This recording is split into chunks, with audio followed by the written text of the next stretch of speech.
Guys, അപ്പോ big ബോസിന്റെ മൂന്നാമത്തെ വീക്കിലേക്ക് കടന്നിരിക്കുന്നു. അപ്പൊ ഇപ്പൊ നിലവിൽ മെയിൻ ആയിട്ട് ചർച്ച ചെയ്യുന്ന ഒരു കാര്യം അപ്പാനി ശരത്തും ബിൻസിയും തമ്മിലുള്ള ഒരു സംഭവമാണ്. അതിൽ എന്റെ അഭിപ്രായം എന്താണെന്ന് വെച്ചാൽ ബിൻസി അപ്പാനിയും തമ്മിൽ അങ്ങനത്തെ ഒരു കണക്ഷനും ഇല്ല. അതായത് മോശം രീതിയിലുള്ള ഒരു കണക്ഷനും ഇല്ല. സംഭവം ക്ലോസ് ആയി, അതും 2 ദിവസം മുന്നേ ഏറ്റവും ക്ലോസ് ആയതാണെന്ന് പറഞ്ഞത്. അതായത് ബിൻസി ഇറങ്ങുന്നതിന്റെ 2 ദിവസം മുന്നേ പോലും അപ്പാനി അതിൽ പറയുന്ന കേട്ടതാണ് ക്ലോസ് ആയത്. അപ്പൊ അതുകൊണ്ട് തന്നെ സംഭവം അത് അവള് എലിമിനേറ്റഡ് ആയി പോയിട്ടില്ലെങ്കിൽ ബിഗ് ബോസ് എന്തായാലും അത് കണ്ടന്റ് വെച്ചിട്ട് പുറത്ത് ഇറങ്ങി ഇങ്ങനെ കട്ടിങ്സ് ഇട്ടിട്ടിട്ടിട്ട് ഇങ്ങനെ പെരുക്കുകയും നാട്ടുകാരത് കുടുംബം ഇങ്ങനെ തകർക്കുകയും നാട്ടുകാർ അതിനെ കൊണ്ട് അമ്മാനം പാടിയും അതിൽ നിന്ന് കഴിച്ചലാവ് തന്നെയാണ് ചെയ്തത് എന്തായാലും.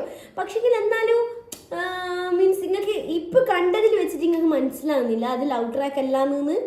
ഒരാണും പെണ്ണും സംസാരിക്കുന്നത് കണ്ടു കഴിഞ്ഞാൽ മനസ്സിലാക്കാനുള്ള ഒരു ഇതില്ല അത് ലവ് ട്രാക്ക് ആണോ അല്ലെങ്കിൽ വേറെ.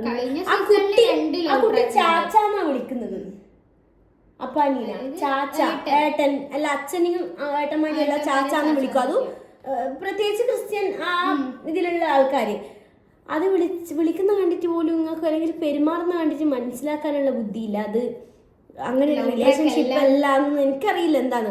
പക്ഷെങ്കിൽ കൂടെ അവിടെ നിൽക്കുന്നതാണെങ്കിൽ അത് ലവ് ട്രാക്ക് ആക്കി മാറ്റിയുള്ളൂ. കാരണം നമ്മളെ കാണിക്കേണ്ടതല്ലേ ബിഗ് ബോസ് കാണിക്കുള്ളൂ, കാര്യങ്ങളല്ലേ ബിഗ് ബോസ് കാണിക്കുള്ളൂ. ഈ ചാച്ചാന്നുള്ളിൽ അത് കട്ട് ചെയ്യും, മനസ്സിലായോ? അങ്ങനത്തെ ബ്രദർ സിസ്റ്റർ അതായത് പുറത്തേക്ക് ഔട്ട് കൊടുക്കുന്നത് അവര് പ്രേമത്തിലാണ്. അതായത് അവരിപ്പോ ഇങ്ങനെ പറയുന്നുണ്ടാവും യു ആർ മൈ ബ്രദർ എന്ന് പറയുന്നത് കട്ട് ചെയ്യും, എന്നിട്ട് ഈ കൈ മാത്രം കൊടുക്കും, അങ്ങനെയല്ലേ ഇടുക. അപ്പോൾ ആൾക്കാരൊന്നും വിചാരിക്കും ഇത് യു ആർ മൈ ബ്രദർ ഇല്ല, അവിടെ യു ആർ മൈ ബ്രദർ കാണുന്നില്ല. അതുപോലെ ആക്കി തീർത്ത് കുടുംബം കലക്കുമായിരുന്നു. അതിനു മുന്നേ കഴിച്ചലായ ഭാഗ്യം തന്നെ. ബിൻസി ഇതിനൊരു എക്സ്പ്ലനേഷൻ കൊടുക്കുന്നതായിരിക്കും നല്ലത്. അപ്പൊ കുറച്ചുകൂടി ക്ലിയർ ആവുമല്ലോ കാര്യം. ആണെന്ന് നമുക്ക് എല്ലാവർക്കും അറിയാം, എന്നാലും അറിയാത്ത കുറെ എണ്ണങ്ങൾ ഉണ്ടാവും. അതിലും വിളിച്ചിട്ട് ഇതാക്കുന്ന അത് ആ ഹൗസിന്റെ ഉള്ളിൽ കാണുന്നില്ലേ? ഹൗസിന്റെ ഉള്ളിൽ സത്യം പറഞ്ഞാൽ അവര് ഗെയിം കളിക്കുവാണ്. ആ ഒരു പഴുത് വെച്ചിട്ട് അപ്പാനിനെ ട്രാപ്പാക്കുന്ന സംഭവം മാത്രമാണ് ഷാനവാസും ബാക്കിയുള്ളവരും അത് എടുത്തിടുന്നുണ്ടെങ്കിൽ അത് ഗെയിമാണ്. അപ്പാനിനെ ട്രാക്ക് ചെയ്യാൻ പറ്റിയ ഏറ്റവും വലിയ സാധനം അതേ ഉള്ളൂ. അപ്പാനിനെ അവിടെ തളർത്താൻ പറ്റിയ സാധനം അതേ ഉള്ളൂ. അതുകൊണ്ട് അത് വെച്ചിട്ട് കളിക്കുന്നുണ്ട്. മീൻസ് അത് പറയുമ്പോ ആള് ടെൻസ്ഡ് ആവുന്നുണ്ട്. അപ്പൊ അത് എന്റെ ഭാഗത്ത് അങ്ങനെ ഒരു തെറ്റ് വന്നോ ഇനി അങ്ങനെ ചിന്തിച്ചോ. കാരണം കഴിഞ്ഞ സീസണുകളിൽ അങ്ങനെ പൊങ്കാലായിട്ട് സീനായില്ല. അപ്പൊ ആൾക്ക് ടെൻഷനായി. അപ്പൊ അത് വെച്ച് കളിക്കുന്നതാണ്, വേറെ ഒന്നല്ല. അത് അപ്പാനി മനസ്സിലാക്കുന്നില്ല. അപ്പാനിന് പറഞ്ഞിട്ടും കാര്യമില്ല. കാരണം കഴിഞ്ഞ സീസണിലെല്ലാം അങ്ങനെയല്ലേ ഉണ്ടായ. അപ്പൊ അപ്പാനിക്ക് ഓൾറെഡി ഒരു ടെൻഷൻ ഉണ്ടാവുമല്ലോ. അങ്ങനെ പിന്നെ അതാണ്. പിന്നെ എന്താ പറയുന്നത്, ആവശ്യമില്ല കണ്ടന്റ് ഉണ്ടാക്കുമായിരിക്കും അല്ലേ അനുമോള്. കരച്ചിൽ റാണി മാറിയിട്ട് ഇപ്പൊ ദേശീയറാണി എന്നുള്ള കണ്ടന്റ് ഉണ്ടാക്കുവാണ്. വിളിച്ചതിന് അതാണ് കുഞ്ഞു കൊച്ചന്റെ ചപ്പാത്തി ഒരു ചപ്പാത്തി കള്ളിന്ന് വിളിച്ചത് താങ്ങാൻ പറ്റാത്ത ആളായി ബിഗ് ബോസ് വന്നിട്ടുള്ളത്. എനിക്ക് അറിയാത്ത കരയൂലെന്നൊന്നും ഞാൻ പറഞ്ഞില്ല, കരയും. പക്ഷെ ഈ ഒരു കാര്യം പോലും താങ്ങാനാവുന്നില്ല. അപ്പൊ എനിക്ക് ഡ്രാമയായിട്ടാ തോന്നുന്നു കുറച്ചെല്ലാം കരയുന്നത്. മീൻസ് ഈ ഒരു ചെറിയ കാര്യം പോലും അവിടെ പിടിച്ചിരിക്കാൻ പറ്റുന്നില്ലെങ്കിൽ ക്യാരക്ടറായിട്ടൊന്നും എനിക്ക് തോന്നുന്നില്ല. പിന്നെന്താ പറയാനില്ല, പിന്നെ വേണ്ടാന്നതിനും വേണ്ടുന്നതിനെല്ലാം അടിയാക്കുന്നു. ഇപ്പൊ ഇന്നലെ പറഞ്ഞ ഒരു സംഭവം ഉണ്ടായിരുന്നു. ഇന്നലെ മിഞ്ഞാന്നോ മറ്റേ കലാലല്ലോ KPSC കലാഭവൻ ശാരികനെ കൊണ്ടിട്ട് മറ്റേ സരികനെ കൊണ്ട് ശാരിക പറഞ്ഞേ എന്തായിരുന്നു ഒരു വേണ്ടാത്ത രീതിയിൽ തന്നെ, ഒരു കുടുംബം തകർക്കുന്ന രീതിയിൽ തന്നെ. എന്നിട്ട് കെട്ടിപ്പിടിച്ച് അത് ഹോട്ട് സീറ്റിന്റെ ആണ് സംഭവം. അതിലേക്ക് നമുക്ക് വരാം. അതെല്ലാം അക്സെപ്റ്റ് ആണെന്നില്ല. അത് ഹോട്ട് സീറ്റിന്റെ സംഭവം. അപ്പൊ അനുവിനെ കുറിച്ച് പറയുകയാണെങ്കിൽ അനു മേക്കിംഗ് ഡ്രാമ, വേറെ ഒന്നും പറയാനില്ല. വേണ്ടാണ്ട് ഒച്ചപ്പാടക്കോ, ആവശ്യമില്ലാണ്ട് ഒച്ചപ്പാടോ എല്ലാ സ്ഥലത്തും മറ്റേ ഒച്ചപ്പാടക്കുന്ന മെയിൻ കളിക്കൂല. മെയിൻ മാത്രല്ല എന്നാ ഓള് കുറച്ച് സീരിയസ് ആണ്. ഇവിടെ എന്ത് പ്രശ്നം വന്നാൽ ഫസ്റ്റ് എപ്പിസോഡിലൊന്നും കണ്ടിട്ടില്ല അങ്ങനെയൊന്നും. ഇപ്പൊ ഈ മൂന്നാമത് എത്തിയ ഈ ഇളക്കം കണ്ട എന്തുകൊണ്ടാന്നറിയില്ല. ഗെയിം ആയിരിക്കാം, ഗെയിം പറഞ്ഞാൽ തീർന്നല്ലോ. പക്ഷെ വലിയ ഇതൊന്നുമില്ല, വെറുതെ ഒച്ചപ്പാടം. എനിക്ക് ഇംപ്രഷൻ അല്ല, ഒരു വെറുതെ വലിയ ഇംപ്രഷൻ ഒന്നും എനിക്ക് ഉണ്ടായിട്ടില്ല. ഉണ്ടാവുമായിരിക്കും, ആളുടെ ഫാൻസ് ഉണ്ടാവുമായിരിക്കും ഇംപ്രസ്ഡ് ആണ്. റന പറഞ്ഞ ഒരു സ്റ്റേറ്റ്മെന്റ് ഉണ്ട്, പുറത്ത് കൊറേ ഫാൻസ് ഉള്ളതുകൊണ്ട് അതിന്റെ എന്തെല്ലാം ഒരു കളി കളിക്കുന്നുണ്ട്. ഫസ്റ്റ് എപ്പിസോഡിൽ കാണാത്ത ഒരു അനുവിനെയാണ് സെക്കൻഡിലും തേർഡിലും കാണുന്നത്. പിന്നെ റന ഫാത്തിമയിലൊന്നും സൈഡായ പോലെയുണ്ട്. ഞാൻ പറഞ്ഞായിരുന്നു റന ഫാത്തിമയ്ക്ക് നല്ല കാലിബറുള്ള കുട്ടിയാണെന്ന് ഞാൻ തന്നെ പറഞ്ഞു. കുറച്ച് സൈഡായിട്ടുണ്ട് റന ഫാത്തിമയല്ലോ. മീൻസ് അത് മാത്രമല്ല റന ഫാത്തിമ ഞാൻ എനിക്ക് ഏറ്റവും കൂടുതൽ ഇഷ്ടപ്പെട്ട കണ്ടസ്റ്റന്റ് എന്നാണ് റന ഫാത്തിമേനെ പറഞ്ഞത്. പക്ഷെങ്കിൽ ആളിപ്പോ ഇല്ലേ നല്ല വാലിഡ് ആയിട്ടുള്ള പോയിന്റ്സ് പറയുന്നതിന് പകരം കാക്കാക്കി എന്നെല്ലാം വേണ്ടി കളിക്കുന്നതാണ്. മീൻസ് ഫുള്ള് ഇങ്ങനെ ചിരിച്ച് ഇങ്ങനെ ഇങ്ങനെ ഇങ്ങനെ എന്തെല്ലാം അങ്ങനെ കളിക്കുന്നതാണ്. അത് പക്ഷേ അത് ഇപ്പൊ ഫുള്ള് ജിസേലിന്റെ ആരെങ്കിലും കൂടി തന്നെ ആദ്യം മുതൽ നടക്കുന്നത്. പക്ഷെങ്കിൽ കാര്യങ്ങള് നന്നായിട്ട് വായില നാവ് വെച്ച് പറയാൻ കാലിബർ ഉള്ള ഒരു കുട്ടിയാണ് റന ഫാത്തിമ. പക്ഷെങ്കിൽ ആളിപ്പോയില്ല ആ കാലിബർ ആയിട്ടുള്ള വാലിഡ് ആയിട്ടുള്ള പോയിന്റ് പറയുന്നതിന് പകരം ഇങ്ങനെ എന്തെല്ലോ ആക്ഷൻ ഇട്ട് കളിക്കുന്നത് എന്തുകൊണ്ടാണെന്ന് അറിയില്ല.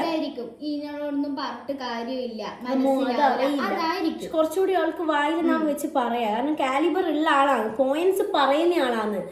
പിന്നെ എനിക്ക് വേറൊരു സ്ട്രോങ് ആയിട്ടുള്ള കണ്ടസ്റ്റന്റ് ആയിട്ട് തോന്നിയിട്ടുള്ളത് ബിന്നിയാണ്. ബിന്നി അത്ര വലിയ ആക്റ്റീവ് അല്ല, അത്ര വലിയ ഓവറാക്കുന്നൊന്നുമില്ല. പക്ഷെ പറയേണ്ടത് കറക്റ്റായിട്ട് കാര്യങ്ങൾ പറയുന്നത് നമുക്ക് കൺവേ ആകുന്നുണ്ട്. കാരണം വെറുതെ വിഡ്ഢിത്തര ഇളക്കുന്ന പോലെയല്ല നമുക്ക് തോന്നുന്നത്. നമ്മൾ ഇവിടുന്ന് ഒരു വിഷ്വൽ കാണുമ്പോൾ നമ്മൾ ഇവിടുന്ന് പറയുന്ന കാര്യം ബിന്നി പറയുക. കറക്റ്റ് പോയിന്റിൽ മീൻസ് ഓവർ കരച്ചിലിട്ടിട്ട് പറയുന്നില്ല, ഓവർ ദേഷ്യം ഇട്ടിട്ട് പറയുന്നില്ല. അങ്ങനെ എക്സ്പ്രഷൻസ് ഓവർ വാരി വലിച്ച് ഓവർ പറയാണ്ട് കാര്യമായിട്ട് പോയിട്ട് ഇങ്ങനെ പറഞ്ഞു കൊടുത്തു ചേച്ചി അങ്ങനെ പറഞ്ഞത് ശരിയായില്ല, അത് അവർക്ക് ഹേർട്ട് ആയിട്ടുണ്ടാവും. അത് പറഞ്ഞ് മനസ്സിലാക്കി കൊടുക്കാനുള്ള കഴിവ് ബിന്നിക്കുണ്ട്. ഒരു മെച്ചൂർഡ് ആയിട്ടുള്ള ആൾക്കാർ സംസാരിക്കൂലേ, സ്ട്രേറ്റ് ഫോർവേഡ് ആയിട്ട് അങ്ങനെയൊക്കെ തോന്നിയിട്ടുണ്ട് ബിന്നിന. മീൻസ് നല്ലൊരു എന്താ പറയാ പറയുന്നതിന് പോയിന്റ് ഉണ്ട്. പിന്നെ മൊത്തം എന്താ പറയാ അടി ഉണ്ടായാലും എവിടെ ഒരു ചെറിയ തീ ഉണ്ടായാലും അവിടെ പെട്രോൾ ഒഴിക്കും. അക്ബറൊന്നും പറയുന്നില്ല, പ്രത്യേകിച്ചൊന്നും പറയാനൊന്നുമില്ല. പിന്നെ ഹോട്ട് സീറ്റിന്റെ ആ കാര്യം അതെന്താണെന്ന് വെച്ചാൽ അത് അവർ ഹോട്ട് സീറ്റ് കളിച്ചതാണ്. അങ്ങനെ ഒരു വർത്താനം വരുമെന്നാണ് പ്രതീക്ഷിക്കുന്നു. ഹോട്ട് സീറ്റ് അല്ലേ, ഹോട്ട് സീറ്റിന്റെ ഓള് അപ്പുറം പറയാനുണ്ട്. അത് അതായത് ശാരിക എന്നല്ലേ നാളെ പേര് ശാരികയുടെ ഹോട്ട് സീറ്റ് കണ്ടിട്ടുണ്ടോന്ന് അറിയില്ല, ബാക്കിയുള്ളവര് കണ്ടസ്റ്റന്റ് കണ്ടിട്ടുണ്ടോന്ന് അറിയില്ല. ഹോട്ട് സീറ്റ് എന്ന് പറഞ്ഞാൽ ദൈവമേ ആയിരുന്നാലും കരഞ്ഞു പോകും, വെളിച്ചു കയറും. അതായത് ആയിരുന്നാലും കരഞ്ഞു പോകും. ശാരികന്റെ ഓപ്പോസിറ്റ് ഹോട്ട് സീറ്റിൽ ഇരിക്കുന്ന ഞാൻ എല്ലാം കരഞ്ഞു പോകും. എനിക്കറിയില്ല, എനിക്ക് കരയാത്തവരുണ്ടാവുമായിരിക്കും മേ ബി. ശാരിക ഹോട്ട് സീറ്റിൽ ചോദിക്കുന്ന ചോദ്യം എന്ന് വെച്ചാൽ അത്രയും പൊള്ളിക്കുന്ന അത്രയും വെളിച്ചു കയറുന്ന ചോദ്യങ്ങളാണ് ശാരിക പൊതുവെ ചോദിക്കല്. അതന്നെയാണ് ആ ഒരു ഷോന്റെ സക്സസും. അപ്പോൾ ആ ഷോ ആണ് അവരെന്ത് ചെയ്ത് റിക്രിയേറ്റ് ചെയ്തത് അവിടെ. അപ്പൊ പിന്നെ ഓള് സോഫ്റ്റ് ആയിട്ടാണ് ചോദിക്കേണ്ടത്. ആ ഷോയിലുള്ള അതേ ഡോസിൽ തന്നെ ചോദിച്ചു ഓള്. പക്ഷെ അതെന്താ ഓൾക്ക് അറിയില്ലേനു സംഭവം. ഇപ്പൊ ഓപ്പോസിറ്റ് ഇത് ഇങ്ങനെയാണെന്നുള്ളത് അറിയില്ല. ചിലപ്പോ ഷോ എന്നാന്ന് അറിയില്ലായിരിക്കും. ഷോ കണ്ടവരാണെങ്കിൽ അങ്ങനെ തന്നെ ശാരിക ചെയ്യല്ലേ പുറത്തുനിന്നുള്ള ഷോ.